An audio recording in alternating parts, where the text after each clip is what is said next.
ஹalleluya. இந்த கால வேளையில தேவன் கொடுத்த இந்த அருமையான நாளுக்காக நான் கர்த்தருக்கு நன்றி செலுத்துகிறேன். ಬೆಳಗಿನ ಸಮಯದಲ್ಲಿ ದೇವರು ಕೊಟ್ಟಂತ ಈ ಉನ್ನತವಾದ ಸಮಯಕ್ಕಾಗಿ ದೇವರಿಗೆ ಸ್ತೋತ್ರ. உலகமே அழைக்கப்பட்டாலும் கர்த்தர் நமக்கு ஒரு புதிய வாசலை திறந்திருக்கிறார். லோಕವೇ ಮುಚ್ಚಲ್ಪಟ್ಟನು ದೇವರು ನಮಗಾಗಿ ಒಂದು ನೂತನವಾದ ಬಾಗಿಲನ್ನು ತೆರೆದಿದ್ದಾನೆ. ஹalleluya. இந்த ஆன்லைன்ல கர்த்தரை நாம் ஆராதிக்கும்படிக்கு கர்த்தர் கொடுத்த நல்ல நேரத்துக்காக நான் நன்றி செலுத்துகிறேன். ಬೆಳಗಿನ ಸಮಯದಲ್ಲಿ ಈ ಆನ್ಲೈನ್ ಅಲ್ಲಿ ದೇವರನ್ನು ಆರಾಧಿಸಲಿಕ್ಕೆ ದೇವರು ಕೊಟ್ಟಂತ ಸುಂದರ ಸಮಯಕ್ಕಾಗಿ தேவனுக்கு ஸ்தோத்திரம்.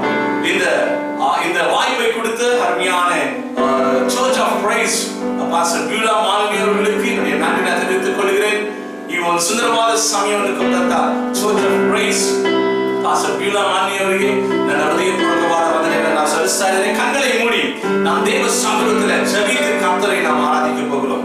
ಕಣ್ಣುಗಳನ್ನು ಮುಚ್ಚಿ ದೇವರ ಸನ್ನಿಧಿಯಲ್ಲಿ ನಾವು ಪ್ರಾರ್ಥನೆಯನ್ನು ಮಾಡಿಕೊಂಡು ಈ ಮುಂಚಾನೆ ಸಮಯದಲ್ಲಿ ನಾವು ದೇವರನ್ನ ಆರಾಧನೆ ಮಾಡೋಣ. Hallelujah. Thank you Lord, we praise you. ಅಪ್ಪಾಮೈ ತುದಿக்கிறோம். கர்த்தரே ನಿಮಗೆ ಸ್ತುತಿ ಸ್ತೋತ್ರಗಳನ್ನು ಸಲ್ಲಿಸ್ತಾ ಇದ್ದೇವೆ. ஆண்டவரே தகப்பனே, ஒரு புதிய வாசலை எங்களுக்காக கர்த்தரை திறந்து கொடுத்தபடியால் உமக்கு நன்றி. கர்த்தரே, ಒಂದು ನೂತನವಾದ ಸ್ವಾಮಿ ಒಂದು ಬಾಗಿಲನ್ನು ನಮಗಾಗಿ ನೀನು ತೆರೆದು ಕೊಟ್ಟದಕ್ಕಾಗಿ ಸ್ತೋತ್ರ. ஆண்டவரே, இந்த ஆன்லைன் மூலமாக ஆண்டவரே தகப்பனே உம்மை ஆராதிக்க அநேக பிள்ளைகள் கூடி வந்திருக்கிறார்கள். கர்த்தரே, ಈ ஆன்லைன் ಮುಖಾಂತರ ಸ್ವಾಮಿ ನಿಮ್ಮನ್ನು ಆರಾಧಿಸಲಿಕ್ಕೆ ಅನೇಕ ಮಕ್ಕಳು ಕೂಡಿ ಬಂದಿದ್ದಾರೆ. ஆண்டவரே, இந்த ஆராதனை நேரத்தை ஒவ்வொரு பிள்ளைகளுக்கு கர்த்தர் ஒரு ஆசீர்வாதமாக மாற்றி கொடுங்கப்பா. கர்த்தரே, ஆராதனை ಸಮಯವನ್ನ ಒಂದೊಂದು ಮಕ್ಕಳಿಗೆ ಆಶೀರ್ವಾದವಾಗಿ ನೀನು ಬದಲಾಯಿಸು. எல்லா தடைகளை நசரேயனான இயேசு கிறிஸ்துவின் நாமத்தினாலே உடைத்து போடுகிறேன். எல்லா தடைಗಳನ್ನು நசரேயனான இயேசு கிறிஸ்துவின் நாமத்தில் உடைத்தாய். ஆண்டவரே, தூதர்களை அனுப்புங்கப்பா. உம்மை நாங்கள் ஆராதிக்கும் போது உம்முடைய நாமம் மகிமைப்படுவதாக. கர்த்தரே, ನಮ್ಮ ಸಹಾಯಕ್ಕೆ ನಿಮ್ಮ ದೂತರನ್ನು ಕಳಿಸು ಸ್ವಾಮಿ. ನಿಮ್ಮನ್ನು ಆರಾಧಿಸುವಾಗ ನಿನ್ನ ನಾಮ ಮಾತ್ರವೇ ಮಹಿಮೆಯಾಗಲಿ. உம்மை துதிக்கிறோம், உம்மை ஆராதிக்கிறோம். இயேசுவின் வல்லமையுள்ள நாமத்தினாலே ஜெபிக்கிறோம் பிதாவே. ஆமென், ஆமென். ஹalleluya. கர்த்தரை நாம் ஆராதிக்க போகிறோம். ದೇವರನ್ನ ನಾವು ಆರಾಧಿಸುತ್ತಿದ್ದೇವೆ. ಕರ್ತರ್ அவர் நல்லவர், தேவர் ಒಳ್ಳೆಯವರು. அந்த நல்ல தேவரை நாம் ஆராதிக்கும் போது நம்முடைய வாழ்க்கையில் அநேக நன்மைகளை நாம் பெற்றுக்கொள்வோம். ಒಳ್ಳೆಯ ದೇವರನ್ನು ಆರಾಧಿಸುವಾಗ ನಮ್ಮ ಜೀವನದಲ್ಲಿ ಒಳ್ಳೆಯ ಆಶೀರ್ವಾದಗಳನ್ನು ನಾವು ಹೊಂದಿಕೊಳ್ಳುತ್ತೇವೆ. ஹalleluya. ಆಗ ನಾವು ದೇವரை ಆರಾಧಿக்க போகிறோம். ஹalleluya.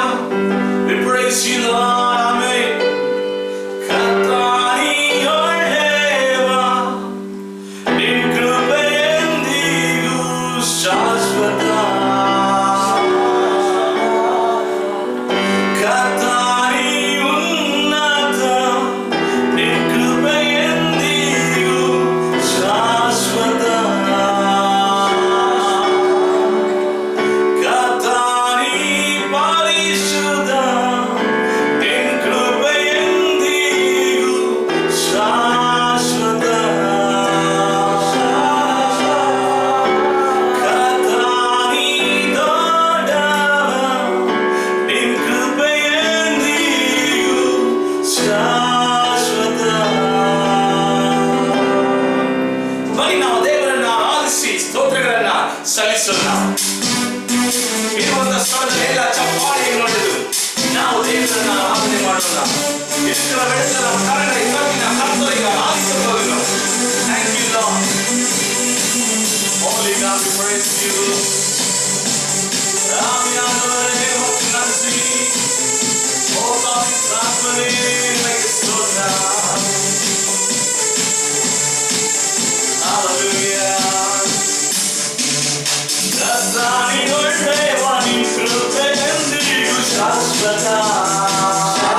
ಒಳ್ಳೆಯವ ಎಂದಿಗೂ ನೀ ಒಳ್ಳೆಯವ.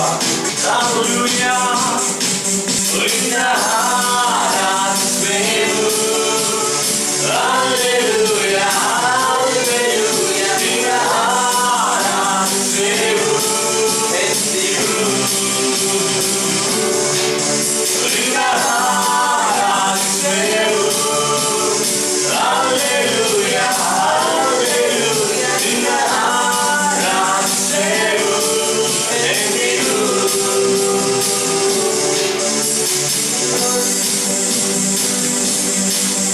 ನೀ ಒಳ್ಳೆಯವ ಎಂದಿಗೂ ಎಂದಿಗೂ ನೀ ಒಳ್ಳೆಯವ. ನೀ ಉನ್ನತ ಎಂದಿಗೂ ಎಂದಿಗೂ ನೀ ಉನ್ನತ. ನೀ ಪರಿಶುದ್ಧ ಎಂದಿಗೂ ಎಂದಿಗೂ ನೀ ಪರಿಶುದ್ಧ. ನೀ ದೊಡ್ಡವ ಎಂದಿಗೂ ಎಂದಿಗೂ ನೀ ದೊಡ್ಡವ. ನಿಮ್ಮನ್ನ ಆರಾಧಿಸುವೆನು. Hallelujah, hallelujah. ನಿಮ್ಮನ್ನ ಆರಾಧಿಸುವೆನು ಎಂದಿಗೂ. ನಿಮ್ಮನ್ನ ಆರಾಧಿಸುವೆನು. Hallelujah, hallelujah. ನಿಮ್ಮನ್ನ ಆರಾಧಿಸುವೆನು ಎಂದಿಗೂ. ಕರ್ತನೇ ಒಳ್ಳೆಯವ, ನಿನ್ನ ಕೃಪೆ ಎಂದಿಗೂ ಶಾಶ್ವತ. ಕರ್ತನೇ ಉನ್ನತ, ನಿನ್ನ ಕೃಪೆ ಎಂದಿಗೂ ಶಾಶ್ವತ. ಪರಿಶುದ್ಧನು ಕರ್ತನೇ ಪರಿಶುದ್ಧ, ನಿನ್ನ ಕೃಪೆ ಎಂದಿಗೂ ಶಾಶ್ವತ. ದೊಡ್ಡವ ಕರ್ತನೇ ದೊಡ್ಡವ, ನಿನ್ನ ಕೃಪೆ ಎಂದಿಗೂ ಶಾಶ್ವತ. ಎಲ್ಲ ದೇಶಗಳ ಭಾಷೆಯವರು ತಲೆ ತಲೆ ಮಾರಿರು ನಿಮ್ಮನ್ನ ಆರಾಧಿಸುವೆನು. Hallelujah, hallelujah. ನಿಮ್ಮನ್ನ ಆರಾಧಿಸುವೆನು ಎಂದಿಗೂ. ಎಲ್ಲರೂ ಸೇರಿ ಹೇಳುವ. ಓ ನಿಮ್ಮನ್ನ ಆರಾಧಿಸುವೆನು. Hallelujah, hallelujah. ನಿಮ್ಮನ್ನ ಆರಾಧಿಸುವೆನು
பரிசுத்த ஆவியானவரே, இந்த ஆராதனையிலே இன்றைக்கு இந்த வாழ்க்கையிலே கர்த்தர் புதிய காரியங்களை செய்ய போவதற்காக உங்களுக்கு நன்றி.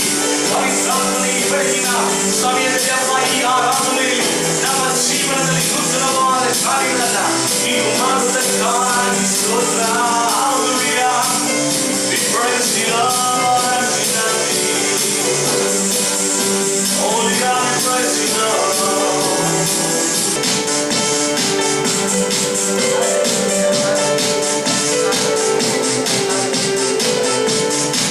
Lord, you are good and your mercy endureth forever.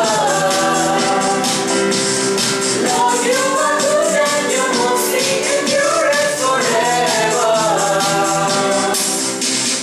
Lord, you are good and your mercy endureth forever, forever. Lord, you are good and your mercy endureth forever.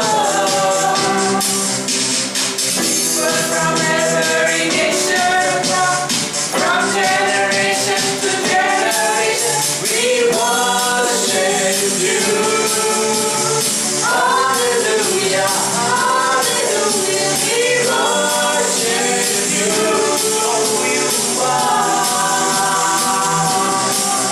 we worship you. Hallelujah, hallelujah, we worship you for who you are. You are good all the time, all the time. You are good, you are good all the time, all the time. You are good, you are holy all the time, all the time. You are good, you are good and your mercy endureth forever, forever. Lord, you are holy, your mercy endureth forever, forever. Lord, you are holy, your mercy endureth forever, forever. Lord, you are holy, your mercy endureth forever, forever. People from every nation and tongue, from generation to generation, we worship you. Hallelujah, hallelujah, we worship you for who you are. We worship you. Hallelujah, hallelujah, we worship you for who you are. Lord, you are great and your mercy endureth forever, forever. Lord, you are great and your mercy endureth forever, forever. Lord, you are great and your mercy endureth forever, forever. Lord, you are great and your mercy endureth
Lord, the heavens declare your glory. ஆண்டவரே, இந்த நாளில் உம்மை நாங்கள் துதிக்கிறோம். நீர் ஒருவரை துதிக்க சாத்தியவர். நீர் ஒருவரை மகிமை நிறைந்தவர். உம்மை போல நல்லவர் எங்கள் வாழ்க்கையிலே ஒருவரும் இல்லை அப்பா. நீர் நல்லவராய் இருக்கிறீர். நீர் எப்பொழுதுமே பரிசுத்தராய் இருக்கிறீர். நீர் மகத்துவம் நிறைந்த தேவனாய் இருக்கிறீர். ஆண்டவரே, உம்மை நாங்கள் ஸ்தோத்திரிக்கிறோம். We bless your holy name, O Lord. We lift your name on high. தேவனே, ನಿಮ್ಮ ನಾಮವನ್ನು ನಾವು ಸ್ತುತಿಸುತ್ತೇವೆ. ದೇವರೇ, ನಾವು ನಿಮ್ಮನ್ನು ಸ್ತುತಿಸುತ್ತೇವೆ. ನಿಮ್ಮನ್ನು ಆರಾಧಿಸುತ್ತೇವೆ. ನೀವು ನಮ್ಮ ಜೀವನದಲ್ಲಿ ಮಾಡಿರುವಂತ ಪ್ರತಿಯೊಂದು ಮಹತ್ ಕಾರ್ಯಗಳಿಗಾಗಿ ನಿಮ್ಮನ್ನು ನಾವು ಸ್ತುತಿಸಿ ಕೊಂಡಾಡುತ್ತೇವೆ ಅಪ್ಪ. ನಿಮಗೆ ಮಹಿಮೆ ಉಂಟಾಗಲಿ. ನಿಮಗೆ ಸ್ತೋತ್ರಗಳು ಉಂಟಾಗಲಿ ಸ್ವಾಮಿ. Hallelujah, hallelujah. Thank you, Lord. We praise you. Amen.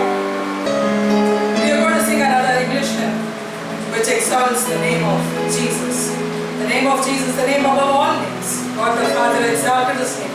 That every knee should bow and every tongue should confess that he is Lord of all. So we're going to hear this name. We're going to sing an old hymn, All Hail the Power of Jesus' name. Join with me as we sing along. All hail the power of Jesus' name. Let angels cross and fall. Let angels cross and fall. Bring forth the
கிருபையானது பரிசுத்தாவின் பலத்தோடு ஆண்டவராகிய இயேசு கிறிஸ்துவின் வழியாக உமக்கு செலுத்துகிறோம்.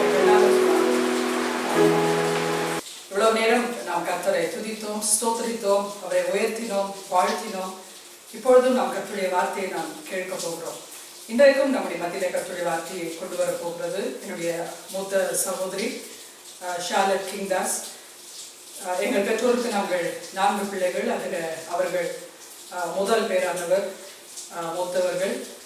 அது மாத்திரமல்ல, எல்லாவற்றிலேயும் அவர்கள் சிறு வயதிலிருந்து அவர்களுக்கு பின்னாலே பிறந்த எங்களுக்கு ஒரு மாதிரியாக, ஒரு சாட்சியாக, ஒரு லீடராக அவர்கள் இருந்து எங்களை பின்பற்றக்கூடிய ஒரு சாட்சியாக இதுவரைக்கும் இருந்து வந்திருக்கிறார்கள்.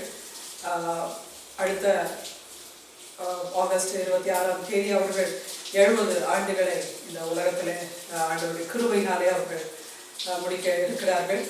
ஆகவே இந்த 70 வருஷம் கர்த்தருடைய வாழ்க்கையில் நல்லவராக இருந்து நடத்தி வந்திருக்கிறார்.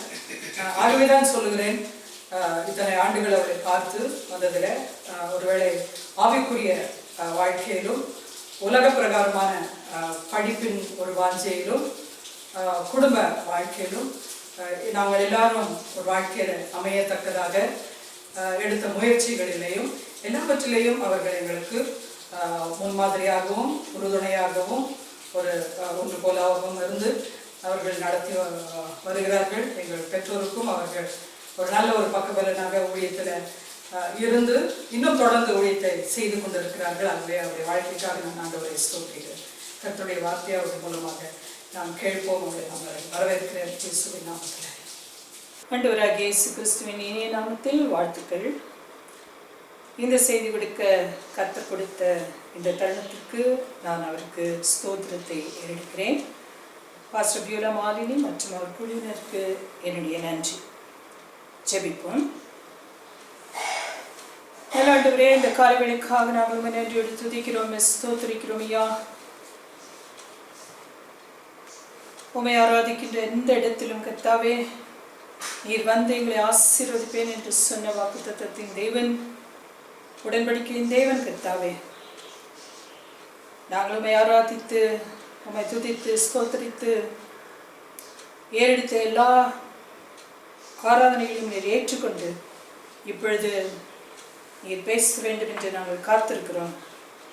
உடைய நாமத்தை இதன் மூலமாக மகிமைப்படுத்திக் கொள்வீராக. என் வாயின் வார்த்தையும் இருதயத்தின் தியானமும் மக்கு பிரியமாக இருக்க கிடவது இயேசுவின் நாமத்தில் செபிக்கிறோம் நல்ல பிதாவே, ஆமென். இன்றைய செய்தியின் தலைப்பு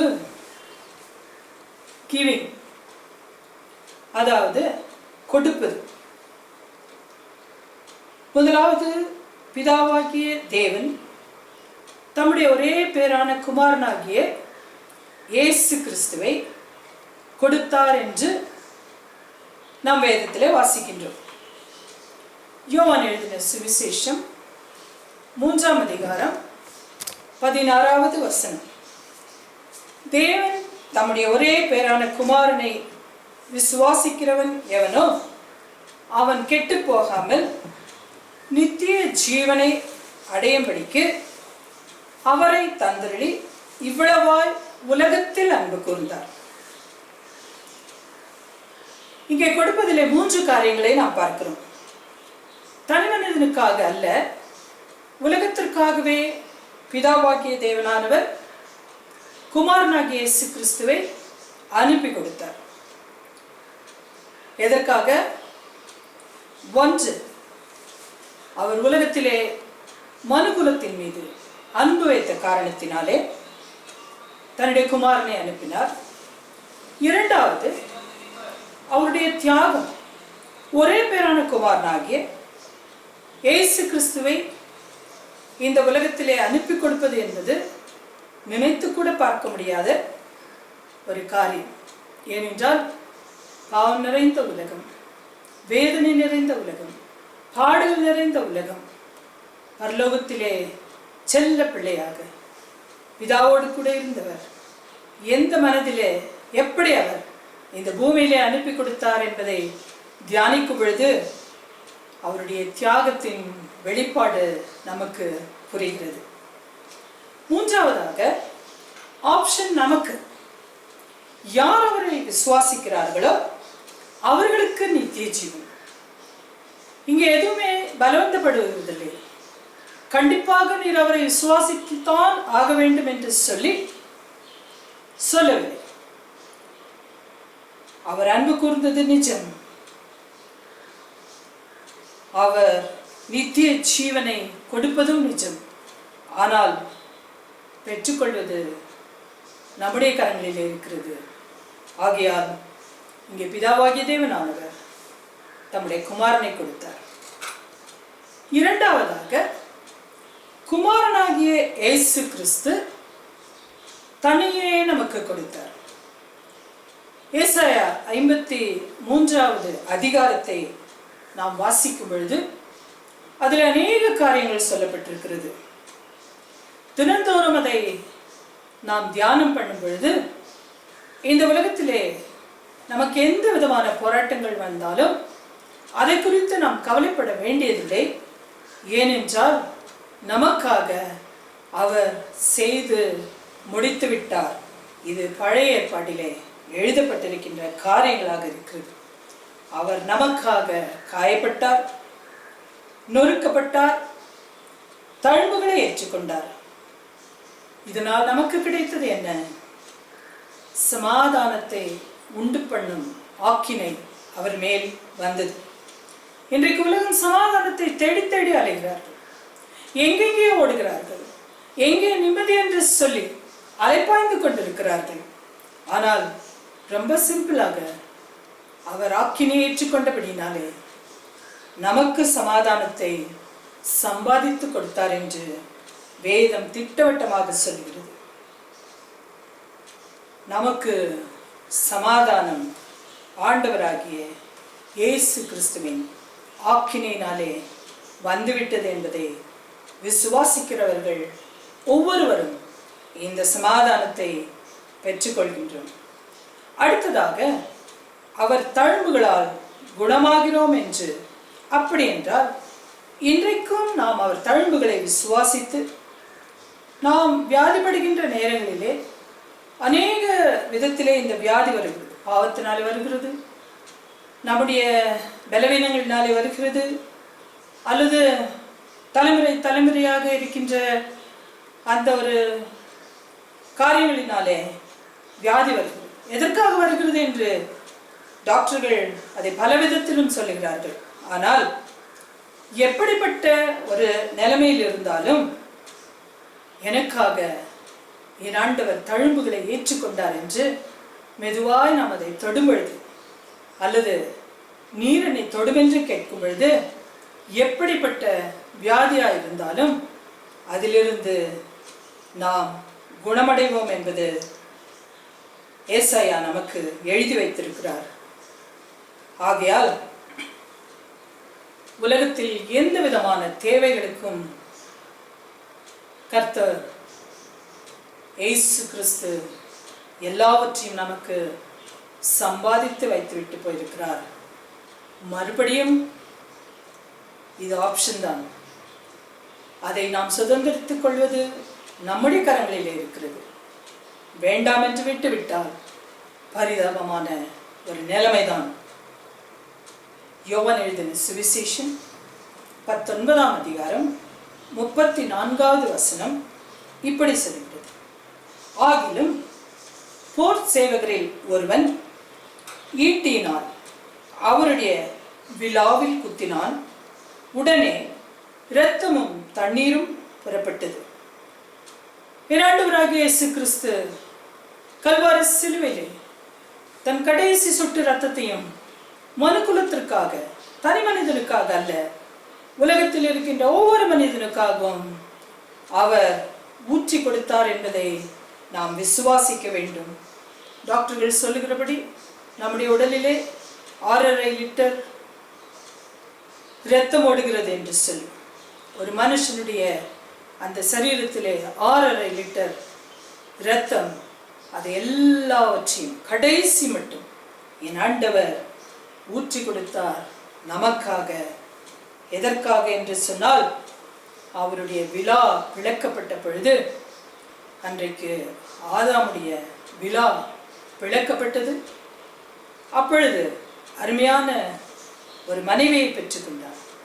ஆனால் என் ஆண்டவராக இயேசு கிறிஸ்து அவருடைய விழா விளக்கப்பட்ட பொழுது மணவாட்டியாகிய திருச்சபையை அவர் தனக்கென்று ஏற்படுத்தி கொண்டார். அந்த மணவாட்டி வேறு யாருமல்ல, நீங்களும் நானும் மட்டும்தான். ஆகையால் இங்கேயும் கூட ஆண்டவராகிய இயேசு கிறிஸ்துவின் தியாகத்தின் நிமித்தமாக ஒரு திருச்சபை உருவாகி இருக்கிறது. அவர் ஜீவனை கொடுத்தார். ஆகையால் நமக்கு நித்திய ஜீவனை பெற்றுக்கொள்ளத்தக்கதாக இயேசு கிறிஸ்து ஜீவனை கொடுத்தார். ஆனால் அவர் 3ஆம் நாள் உயிரோடு எழுந்தார் என்பது தான் நிஜம். உலகம் நம்பலாம், நம்பாமல் போகலாம், அதை பற்றி நமக்கு கவலை இல்லை. மணவாட்டியாகிய திருச்சபைக்கு இந்த ரகசியத்தை அவர் வெளிப்படுத்தி இருக்கிறார். மூன்றாவதாக பரிசுத்த ஆவியானவர் கொடுத்தார். பரிசுத்த ஆவியானவர் என்ன கொடுத்தார் என்பதை லூக்கா எழுதின சுவிசேஷம் 11ஆம் அதிகாரம் 13ஆம் வசனத்திலே அதன் கடைசி பகுதி இப்படியாக சொல்லுது. பரமபிதாவானவர் தம்மிடத்தில் வேண்டிக் கொள்கிறவர்களுக்கு பரிசுத்த ஆவியை கொடுப்பது அதிக நிச்சயம் அல்லவா. மறுபடியும் இங்கே ஆப்ஷன், நான் பிதாவை நோக்கி வேண்டிக் கொள்ள வேண்டும் என்று சொல்லி இயேசு கிறிஸ்து நமக்கு கற்பித்து கொடுத்திருக்கிறார். கேட்டாதான் கிடைக்கும், கேட்காமலே எனக்கு எல்லாமே கிடைக்கும் என்று சொன்னால் பெற்றுக்கொள்வது முடியாத காரியம். மறுபடியுமாக இயேசு கிறிஸ்து பரலோகத்திற்கு பரமேறி சென்ற பிற்பாடு திக்கற்றவர்களாக விடமாட்டேன் என்று சொன்னவர் தம்மை வேண்டிக் கொள்கிறவர்களுக்கு பரிசுத்த ஆவியானவரை கொடுக்கிறார் என்பது பிதாவானவர் நமக்கு காத்திருக்கிறார். நாம் கேட்போமா என்று சொல்லி கேட்கும் பொழுது கட்டாயமாக அவர் நமக்கு பரிசுத்த ஆவியானவரை கொடுப்பார். பிதாவாகிய தேவன் இயேசு கிறிஸ்துவை கொடுத்தார். இப்பொழுது நாம் கேட்கும் பொழுது பரிசுத்த ஆவியானவரையும் கொடுக்கிறார். பரிசுத்த ஆவியானவர் என்ன தருவார்? அவர் வரங்களை கொடுக்கிறார் என்று சொல்லி வேதம் நமக்கு சொல்லுகிறது. 1 கொரிந்தியர் 12ஆம் அதிகாரம் 11ஆம் வசனத்தை முழுவதுமாக நாம் வாசிக்கும் பொழுது அங்கே பரிசுத்த ஆவியானவர் பல விதமான மரங்களை 9 விதமான வரங்களை தயாராக வைத்திருக்கிறார்.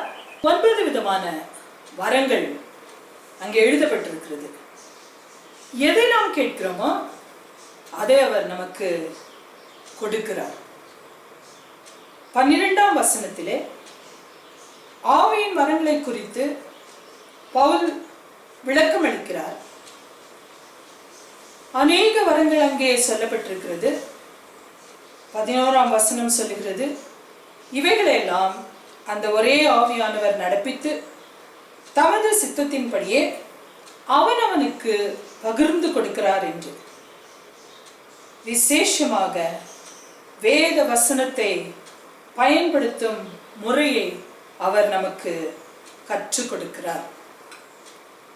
எப்படி அதை நாம் பயன்படுத்துவது? நமக்கு தெரியும். எபேசியர் 6ஆம் அதிகாரம் 10ஆம் வசனம் முதல் 17 வரை நாம் சர்வாயுத வர்க்கத்தை தரித்து கொள்ள வேண்டும் என்று சொல்லப்பட்டிருக்கிறது. 17ஆம் வசனத்தின் கடைசி பகுதி, தீங்கு நாளில் எதிர்க்க தேவ வசனமாகிய ஆவியின் பட்டயத்தை எடுத்துக்கொள்ளுங்கள் என்று சொல்லப்பட்டிருக்கிறது. எப்பொழுது, எங்கே, எப்படி வேத வசனத்தை நாம் உபயோகிக்க வேண்டும் என்று பரிசுத்த ஆவியானவர் நமக்கு சொல்லித் தருவார். இங்கே ஒரு சம்பவத்தை நாம் பார்ப்போம். பிஸ்டல் ஷூட்டிங் பற்றி நாம் கேள்விப்பட்டிருக்கிறோம். 2008 ஆகஸ்ட் 11ஆம் தேதி அன்று பீஜிங்கில் நடந்த ஒலிம்பிக்ஸ் போட்டியில் இந்தியாவை ரெப்ரசன்ட் செய்த Abhinav Bindra shot a near perfect 10.8 as his final shot in the men's 10 meters air rifle final to clinch gold at the Beijing Olympics என்று சொல்லி அவரை பற்றி நாம் செய்திகளை வாசித்தோம். அதாவது குறிபார்த்து அடித்து அந்த போட்டியில் அவர் கோல்டு மெடல் பொன் பதக்கத்தை பெற்றார் என்று பார்க்கிறோம். நாட்டுக்கும் அவருக்கும் பெருமை சேர்த்த அபினவ் பிந்த்ரா இப்படி பெருமை சேர்க்கத்தக்கதாக பரிசுத்த ஆவியானவர் நம்மை உபயோகிக்கிறார். எப்படி? வரங்களை கொடுத்து மற்றும் வேத வசனமாகிய ஆவியின் பட்டயத்தை எப்படி உபயோகிக்க வேண்டும் என்று பயிற்சி அளிக்கிறார். இந்த அபினவ் பிந்த்ரா அவர்களுக்கு அவருடைய தகப்பனார் எப்படியெல்லாம் பயிற்சி அளித்தார் என்ற செய்தியை நாம் டீட்டெயிலாக பார்க்கும் பொழுது மிக மிக பிரயாசப்பட்டு தன்னுடைய மகன் எப்படியாவது இதில் வெற்றி பெற வேண்டும் என்று சொல்லி அவர் எடுத்துக்கொண்ட முயற்சிகளை பார்த்து உலகம் அதிசயப்பட்டு போனது. பரிசுத்த ஆவியானவர் நமக்கு பயிற்சி கொடுக்கிறார். எந்த நேரத்தில் எந்த வசனத்தை எப்படி உபயோகித்தார் அந்த காரியம் நமக்கு வெற்றியாக முடியும் என்பதை ஆவியானவர் நமக்கு பயிற்சி அளிக்கும் பொழுது நம்மை ஒப்பு கொடுக்க வேண்டியது அவசியம் அல்லவா? நம்முடைய தோளிலே மெதுவாக அவர் கரங்களை வைத்து இப்ப ஷூட் என்று சொல்லி ஒரு வசனத்தை நமக்கு சொல்வார் என்று சொன்னால் நாம் கண்டிப்பாக வெற்றி பெறுவோம். இது நம்முடைய அனுபவமாக இருக்க வேண்டும்.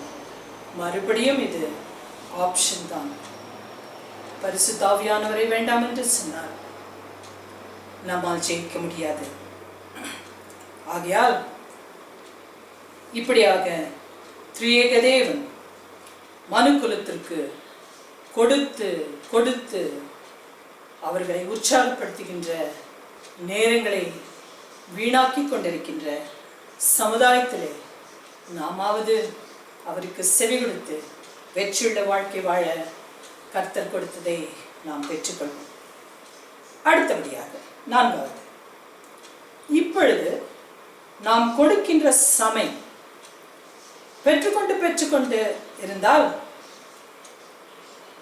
இறைக்கிற கிணறு தான் சுரக்கும் என்று சொல்லுவார். நாம் பெற்றதை மற்றவர்களுக்கு நாம் பகிர்ந்து கொடுக்க வேண்டும். அப்படி இல்லை என்றால் கிணறு கெட்டு போய்விடும்.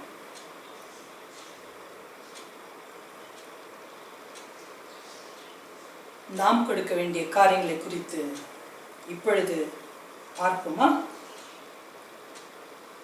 இத்தனை காரியங்களை நமக்கு கொடுத்த தேவனுக்கு நாம் என்னத்தை கொடுப்பது? வெளிப்படுத்தின விசேஷம் 3ஆம் அதிகாரம் 20ஆம் வசனம். இதோ வாசற்படியில் நின்று தட்டுகிறேன்.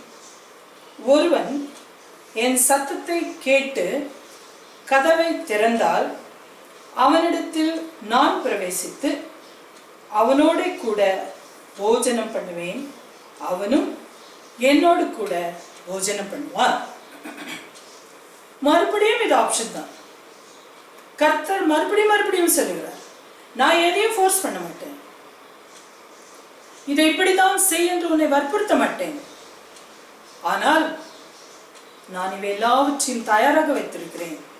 உன் இதய கதவை நான் தட்டிக்கொண்டே இருக்கிறேன்.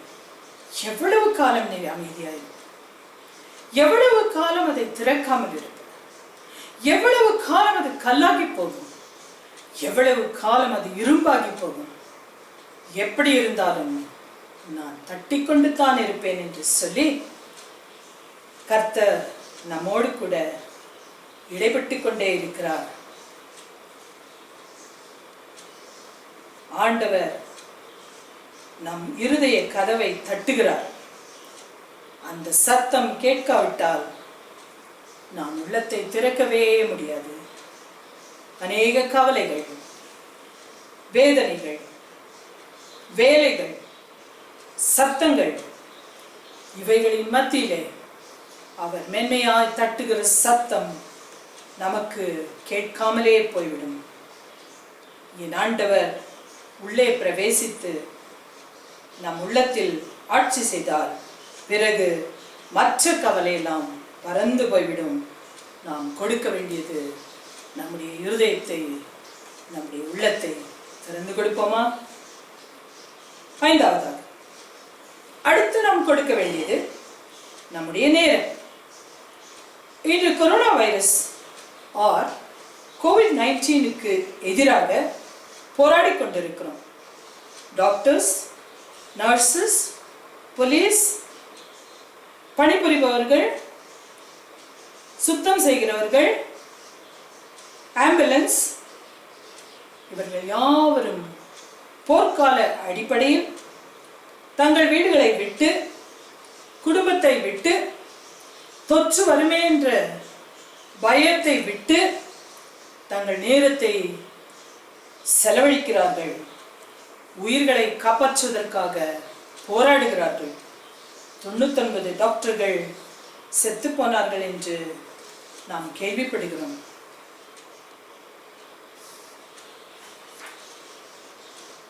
அவர்கள் கோவிட் வாரியர்ஸ் என்று அழைக்கப்படுகிறார்கள். நம்முடைய பங்கு என்ன? நாம் எவ்வளவு நாட்களும் பிரேயர் வாரியர்ஸ் என்று சொல்லி அநேக இடங்களிலே பெயர்களை வாங்கினோம். முழங்காலில் நின்றோம், இரவு ஜபம், உபவாச ஜபம், எழுப்புதலுக்காக ஜபம், எத்தனையோ ஜபங்களை செய்துவிட்டோம். ஆனால் இப்படிப்பட்ட வாதைக்காக ஜெபித்ததாக எனக்கு ஞாபகம் இல்லை. 70 வருடங்கள் ஓடிவிட்டது. ஆனால் இப்படிப்பட்ட வாதை, பேண்டமிக் என்று சொல்வார், உலகத்தையே மூடிக்கொண்ட இந்த கோவிட்-19, இதற்காக கோவிட் வாரியர்ஸ் என்று வேலை செய்கிறவர்களோடு கூட நாமும் சேர்ந்து ஜெபிக்க வேண்டியது நம்முடைய கடமை அல்லவா? இதனால் வியாதி ஒரு பக்கம், பயம் ஒரு பக்கம், டிப்ரெஷன்னாலே தற்கொலைகள், வேலையில்லா திண்டாட்டம், பண கஷ்டம், லாக்டவுன், சீல்டவுன், மரணம், கழிவு, medical waste, patients, dead bodies. Africa போன்ற நாடுகளிலே அப்படியே எல்லாவற்றையும் விட்டு விட்டு ஓடிவிடுகிறார்களாம். இந்த மெடிக்கல் வேஸ்ட் எடுப்பதற்கு ஆள் இல்லாமல் நாற்றம் எடுத்து போயிருக்கின்ற உலகத்திலே நாம் வாழ்ந்து கொண்டிருக்கிறது நமக்கு தெரிய வந்திருக்கிறது. நம்முடைய கடமை என்ன? உலகம் மிகப்பெரிய இக்கட்டில் சிக்கிக் கொண்டிருக்கிறது. நாம் என்ன செய்ய முடியும்? எனக்கு சம்பந்தமில்லை என்று சொல்லி அமைதியாக இருக்கிற நேரம் இதுவல்ல.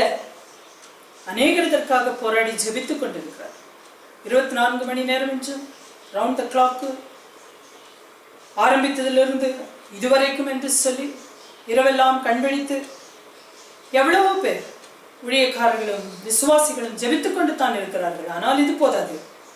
எண்ணாகமம் 16வது அதிகாரம் 46வது வசனத்திலிருந்து 48வது வசனம் வரைக்கும் மோசே ஆரோனை நோக்கி, நீ தூப கலசத்தை எடுத்து பலிபீடத்தில் இருக்கிற அக்கினியை அதில் போட்டு அதன் மேல் தூபவர்க்கம் இட்டு சீக்கிரமாய் சபையினிடத்தில் போய் அவர்களுக்காக பாவ நிவிர்த்தி செய். கர்த்தருடைய சந்நிதியிலிருந்து கடும் கோபம் புறப்பட்டது, வாதை தொடங்கிச்சு என்றார். மோசே சொன்னபடி ஆரோன் அதை எடுத்துக்கொண்டு சபையின் நடுவில் ஓடினான். ஜனங்களுக்குள்ளே வாதை தொடங்கி இருந்தது. அவன் தூபவர்க்கம் போட்டு ஜனங்களுக்காக பாவ நிவர்த்தி செய்து செத்தவர்களுக்கும் உயிரோடு இருக்கிறவர்களுக்கும் நடுவே நின்றான். அப்பொழுது வாதை நிறுத்தப்பட்டது. தூப வர்க்கம் என்றது நம்முடைய ஜெபம். ஒவ்வொரு தேசத்திற்காகவும், நாட்டுக்காகவும், ஸ்டேட்டுக்காகவும், டிஸ்ட்ரிக்டுகளுக்காகவும், ஹாஸ்பிட்டல்களுக்காகவும், டாக்டர்ஸுகளுக்காகவும், பாராமெடிக்கல் ஸ்டாஃபுக்காகவும், சொந்தக்காரர், சிநேகிதர் பெயர்களை சொல்லி சொல்லி ஜெபிக்க வேண்டிய நேரம் இதுவாயிருக்கிறது. நாம் நேரத்தை கர்த்தருக்கென்று கொடுப்போம். இதிலே ஆறாவதாக லாக்டவுனிலே என்ன செய்வது? லூக்கா எழுதின சுவிசேஷம் 10வது அதிகாரம் 42வது வசனம். தேவையானது ஒன்றே, மரியாள் தன்னை விட்டு எடுபடாத நல்ல பங்கை தெரிந்து கொண்டாள் என்றார். சிம்பிள். ஊழியக்காரர்கள் ஓடி ஓடி களைத்து விட்டார்கள். ஆண்டவர் அன்போடு சொல்லுகிறார், மகனே மகளே, ரொம்ப ஓடியாச்சு, கொஞ்ச நேரம், சற்று நேரம் இளைப்பாரு, வந்து என் பாதத்தண்டையிலே அமர்ந்து கொள். உன்னிடம் நான் அதிகம் பேச வேண்டும். ஏராளமான ரகசியங்களை, வரப்போகின்ற நாட்களிலே நடக்க போகின்ற காரியங்களை, எழுப்புதலின் காரியத்தையும், ஆண்டவராகிய இயேசு கிறிஸ்துவின் 2ஆம் வருகையின் காரியத்தையும் பகிர்ந்து கொள்ள நிறைய காரியங்கள் என்னிடத்தில் இருக்கிறது. ஆனால் உனக்குத்தான் நேரம் இல்லை.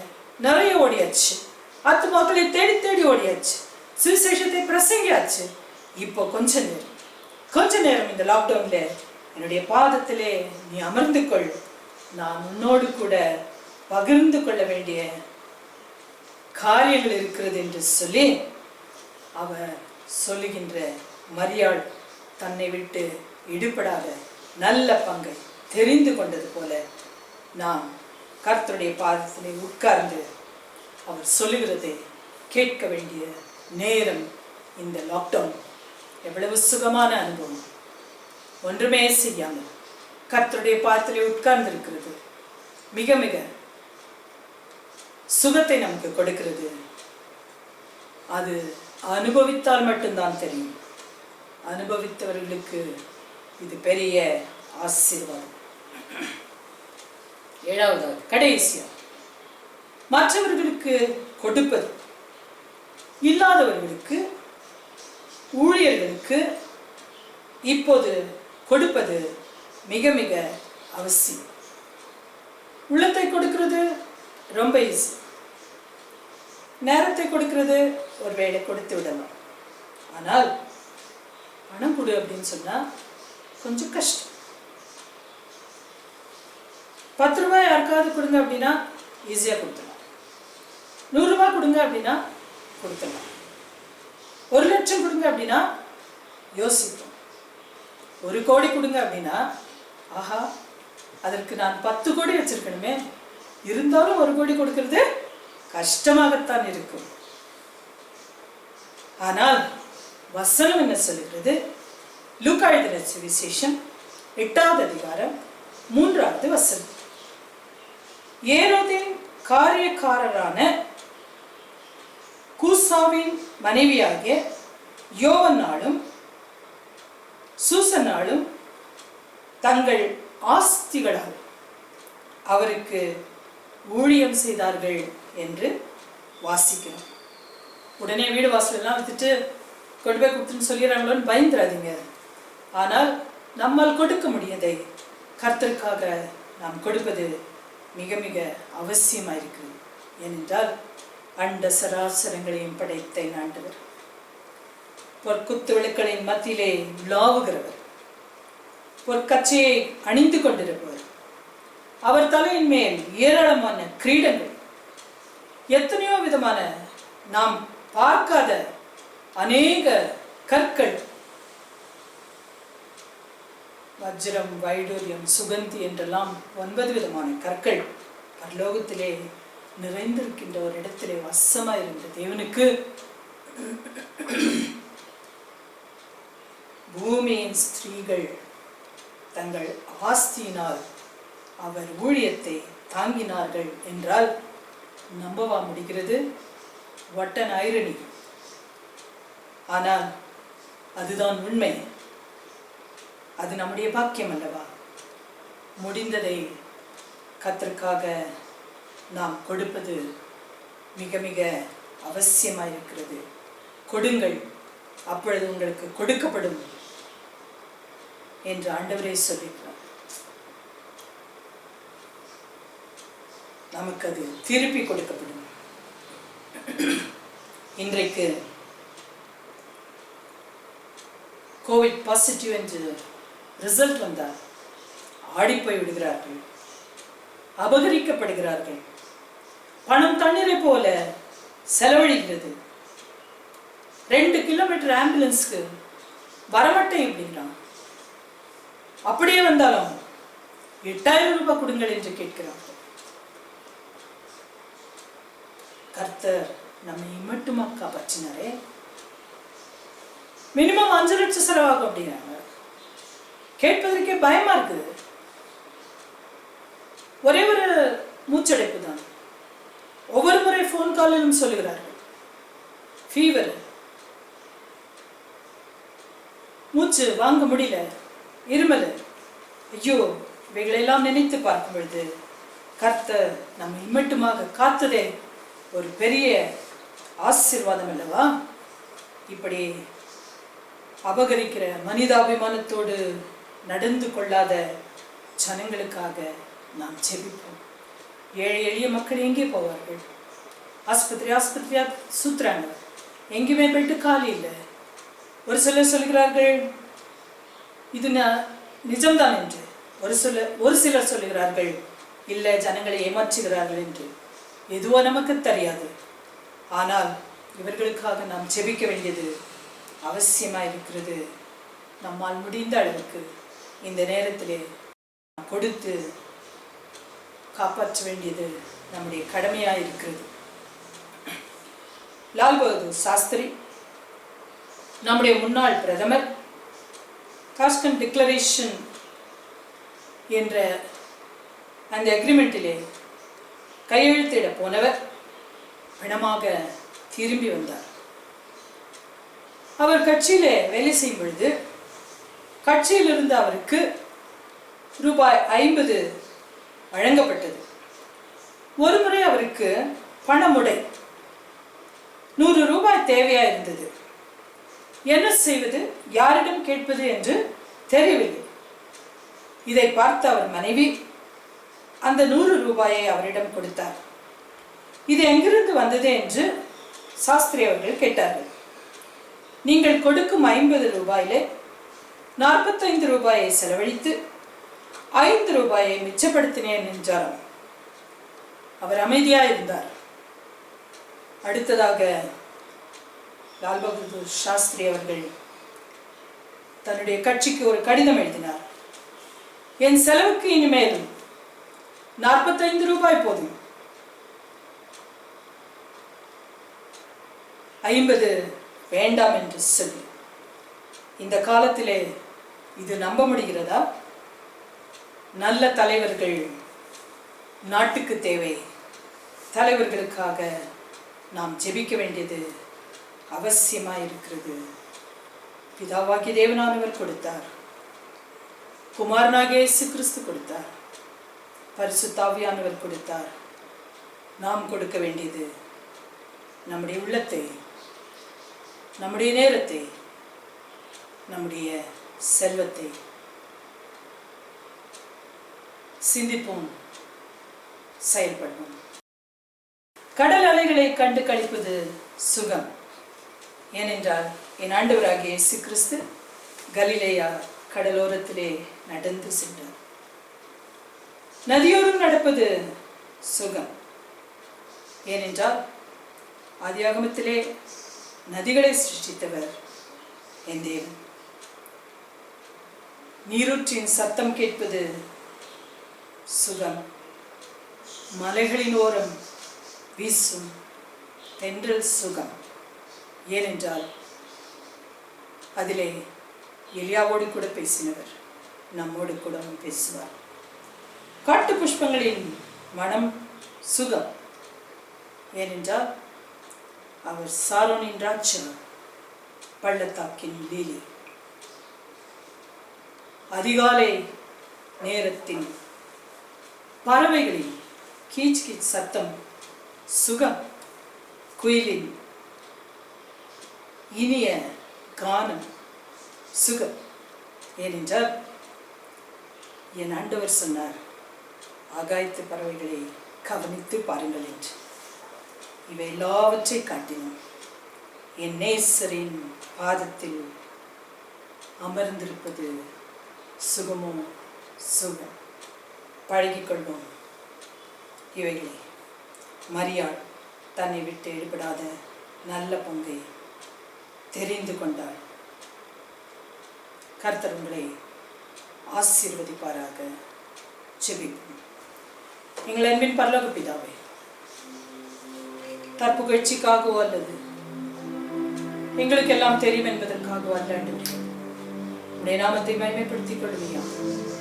அடுத்தவர்களுக்கு போதிக்கிற நாங்கள் இதை கடைபிடிக்க எங்களுக்கு நீர் உதவி செய்யும். எங்கள் உள்ளம் எதினால் நிரம்பி இருக்கிறது, நாங்கள் ஆராய்ந்து பார்க்கிறோம். அதிலே நீர் ஆட்சி செய்ய வாருங்கள். உமக்கென்று ஒரு ஆசனத்தை அதிலே போடுவோம், அதிலே நீர் உட்கார வேண்டும். எங்களை இயக்குவீராக, எங்களை நடத்துவீராக. அதிகமான நேரத்தை உமோடு கூட செலவழிக்க எங்களுக்கு உதவி செய்யும். தூக்கமில்லையா? பரவாயில்லை. என் ஆண்டவர் பாதத்தில் உட்கார்வதற்கு எனக்கு நேரம் கிடைத்தது என்று சந்தோஷப்பட எனக்கு வைத்தார். எங்கள் செல்வத்தை ஆண்டவரே, அது உனக்கு பிரியமான காணிக்கையா இருக்க நீ அங்கீகரிப்பதற்காக காயினை போல அல்ல ஆண்டவரே, ஆபேலின் காணிக்கை போல நாங்கள் உமக்கு கொடுக்க எங்களுக்கு உதவி செய்தோம். கேட்கிற ஒவ்வொருவரும் ஆண்டவரே, இந்த வசனத்தினாலே தைரியப்பட வைத்தார். கர்த்தர் மறை ரட்சகருமாகிய இயேசு கிறிஸ்துவின் விசேஷித்த நாமத்தில் வேண்டிக் கொள்கின்றோம் எங்கள் நல்ல பிதாவே, ஆமென். மீண்டும் தலைகளை தாழ்த்தி நாம் ஜெபிக்கலாம். கர்த்தாவே, இந்த நாளிலே நீர் எங்களோடு கூட பேசினதற்காக உமக்கு ஸ்தோத்திரம். கொடுப்பதை குறித்து எங்கள் தேவன் எப்படி உம்மை நீரே உங்களுடைய அன்பை எங்களுக்கு கொடுத்தீரே, எங்கள் குமாரனை எங்களுக்கு கொடுத்தீரே. எங்கள் குமாரனாகிய இயேசு கிறிஸ்து எங்களுக்காக தம்முடைய கடைசி சொந்த ரத்தத்தையும் அவர் கொடுத்தாரே. பரிசுத்த ஆவியானவர் எங்களுக்கு கொடுத்தீரே. அந்த ஆவியானவர் இன்றைக்கு வரைக்கும் எங்களை சகல சத்தியத்திற்குள்ள நடத்தி வருகிறாரே. அந்த ஆவியானவர் எங்களுக்கு இந்த உலகத்தில் கர்த்தருக்காக பிரகாசிக்க தேவையான வரங்களையும் தேவ வல்லமையையும் பலனையும் எங்களுக்கு கொடுத்து வருகிறாரே. ஆகவே இந்த திரியேக தேவனுக்கு எங்கள் வாழ்க்கையை நாங்கள் சமர்ப்பிக்கிறோம். உங்களுடைய தாராளமான உங்களுடைய அன்பு, இவ்வளவாக நீர் எங்களை நேசித்ததுனால, அன்பு கொண்டதுனால நீர் எங்களுக்கு உண்மையை கொடுத்தீரே. பிதா குமாரன் பரிசுத்த ஆவியானவர் எங்களுக்கு எல்லா நேரங்களிலும் சதா காலங்களிலும் நீர் ஈந்தீரே. உமக்கு ஸ்தோத்திரம். கொடுத்து கொண்டே இருக்கிறீரே. உமக்கு நன்றி ராஜா, உமக்கு ஸ்தோத்திரம். அதற்கு நாங்கள் கடனாளிகளாக இருக்கிறோம். நாங்கள் உமக்காக எதை கொடுக்கிறோம்? எங்களுக்கு எதை விரும்புகிறீரையா? தாவீது ராஜா சொல்வது போல, கர்த்தாவே, நீ பலியை விரும்பினால் நான் செலுத்துவேன். தாவீது பலிகள் உமக்கு பிரியமானவைகள் அல்லவே. தேவனுக்கு பிரியமான பலிகள் நொறுங்குண்ட ஆவிதான். தேவரீர் நொறுங்குண்டதும் நறுங்குண்டதுமான இருதயத்தில் புறக்கணியேன் என்று சொல்லும் அந்த வார்த்தை சொல்லுகிறது. ஆகவே நாங்கள் எங்களை சமர்ப்பிக்கிறோம். பலிபீட தண்டனை எங்களை சமர்ப்பிக்கிறோம். எங்கள் ஆவி ஆத்மா சரீரத்தை சமர்ப்பிக்கிறோம். எங்களை இந்த உலகத்தில் இங்கே அழைப்பு கொடுத்த நோக்கம் என்ன என்பதை தெரிந்து கொள்ள எங்களை நாங்கள் சமர்ப்பிக்கிறோம். ஒவ்வொரு நாளும் தேவ சித்தத்தை புரிந்து நடக்கத்தக்கதாக பரிசுத்த ஆவியாருடைய துணையை நாங்கள் நாடுகிறோம். ஆவியின் கனிகள் எங்கள் மூலமாக வெளிப்படுவதாகப்பா. இந்த உலகத்தில் ஒரு பக்கம் உடைய வல்லமை நாங்கள் விளங்க செய்யணும், இன்னொரு பக்கம் உடைய அன்பை ஆண்டவரே உங்களுடைய கனிகளை நாங்கள் இந்த உலகத்திலே காட்டத்தக்கதாகும். தேவரின் கிருபை பாராட்டுங்க என்று சொல்லி இந்த நாளிலும் எங்களை சமர்ப்பிக்கிறோம். தாழ்த்தி உள்ள கருத்துறோம் கொடுக்கிறோம். இயேசுவின் நாமத்தில் ஜெபிக்கிறோம் எங்கள் நல்ல பிதாவே, ஆமென். என் ஆத்துமாவே கர்த்தரை ஸ்தோத்திரி, என் முழு உள்ளமே அவருடைய பரிசுத்த நாமத்தை ஸ்தோத்திரி. என் ஆத்துமாவே கர்த்தரை ஸ்தோத்திரி, கர்த்தர் செய்த சகல உபகாரங்களை மறவாதே. ஆமென். ஆண்டவராகிய இயேசு கிறிஸ்துவின் கிருபை, பிதாவாகிய தேவனுடைய அன்பு, பரிசுத்த ஆவியாருடைய அன்போடு இன்றும் என்றும் சதா காலங்களிலும் நாம் அனைவரோடு கூட